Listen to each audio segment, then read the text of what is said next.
Assalamualaikum warahmatullahi wabarakatuh. Saya Garda Muhammad Fakih Abdullah Sutikno dengan NIM 212111066 akan menjelaskan materi mengenai dalalah. Jadi dalalah secara pengertian dan macam-macamnya. Secara pengertian dalalah dibagi secara bahasa dan istilah. Kemudian macam-macamnya dibagi menjadi dalalah lafziyah dan ghairu lafziyah. Pengertian dalalah secara bahasa berasal dari bahasa Arab dalalah atau dalalatan yang merupakan bentuk masdar dari dalla yadullu yang berarti menunjukkan atau penunjukan.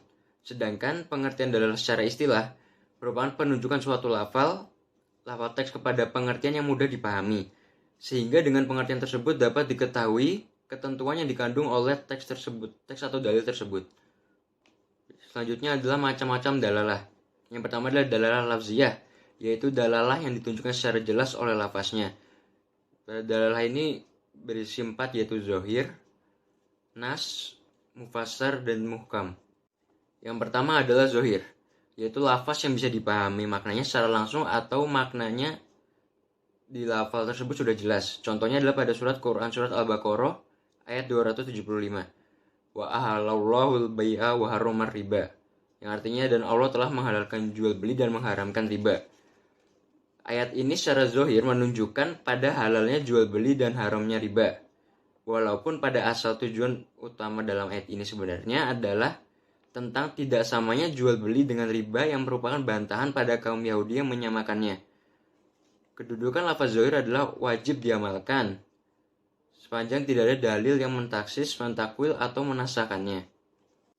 Yang kedua adalah nas, yaitu adalah lafaz yang menunjukkan hukum dengan jelas dan merupakan makna asal dari teks.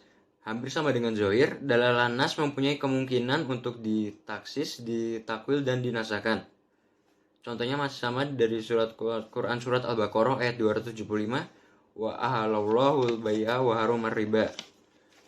Yang artinya dan Allah telah menghalalkan jual beli dan mengharamkan riba.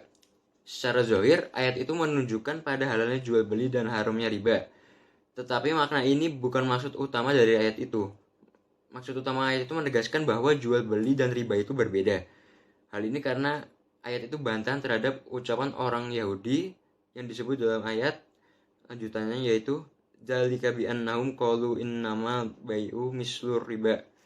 Yang artinya mereka berkata sesungguhnya jual beli itu sama dengan riba. Dalalah nas dari ayat ini adalah jual beli tidak sama dengan riba. Yang ketiga adalah mufassar. Mufassar adalah suatu lafaz yang menunjukkan suatu hukum dengan dalalah yang tegas dan jelas, sehingga penunjukan itu tidak mungkin untuk ditakwil dan ditaksis, tetapi masih dapat dinasah ketika pada masa Rasulullah. Contohnya adalah surat An-Nur ayat 2. Az-zaniyatu waz-zani fajlidu kulla wahid minhuma mi'ata jaldatin. Yang artinya, perempuan yang berzina dan laki-laki yang berzina, maka deralah tiap-tiap seorang dari keduanya 100 kali dera. Kata mi'ata di sini tidak bisa diartikan jumlah lain. Dan hukum mufassar adalah wajib mengamalkannya sesuai dengan lafalnya. Yang keempat adalah muhkam, yaitu adalah suatu lafaz yang menunjukkan makna dengan dalalah yang tegas dan jelas, dan tidak mempunyai kemungkinan untuk ditakwil, ditaksis, dan juga dinasah. Contohnya adalah pada Quran surat Muhammad ayat 19, fa'lam annahu la ilaha illallah, yang artinya maka ketahuilah bahwa sesungguhnya tidak ada Tuhan selain Allah. Jadi sudah sangat jelas di artinya yang sesungguhnya tidak ada Tuhan selain Allah.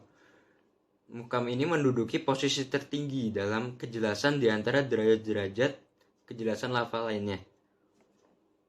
Macam-macam dalalah selanjutnya adalah dalalah ghairu lafziyah atau wadiyah, yaitu adalah dalalah yang tidak jelas penunjukannya. Yang pertama adalah khafi, yaitu adalah lafal yang dari segi penunjukan maknanya itu sudah jelas, namun ketidakjelasannya muncul ketika makna tersebut diterapkan kepada kasus tertentu. Contohnya adalah pada Quran surat Al-Maidah 38, wassariqu wassariqatu faqta'u aydiyahum, yang artinya laki-laki yang mencuri dan perempuan yang mencuri, potonglah tangan-tangan mereka. Ayat itu memang sudah cukup jelas mengenai sanksi yang diterima kepada seorang pencuri, namun akan timbul ketidakjelasan jika penerapan ayat tersebut untuk kasus pencopet atau penjamret misal. Yang kedua adalah muskil. Nah, muskil ini adalah suatu lafaz yang dari penunjukan maknanya saja sudah terdapat ketidakjelasan, sehingga muncul beberapa perbedaan pendapat dalam memahami lafaz tersebut. Contohnya pada Quran Surat Al-Baqarah ayat 228, wal mutlaqatu yatarabasna bi anfusina salasata quru, yang artinya wanita-wanita yang ditolak hendaklah menahan diri atau menunggu 3 kali quru. Nah, quru di sini menjadi perbedaan pendapat. Menurut ulama Hanafiyah, yang dimaksud quru ini adalah masa haid, sedangkan menurut ulama Syafi'iyah, yang dimaksud dari quru ini adalah masa suci. Jadi quru ini mempunyai dua makna, yaitu masa haid dan masa suci. Yang ketiga adalah mujmal.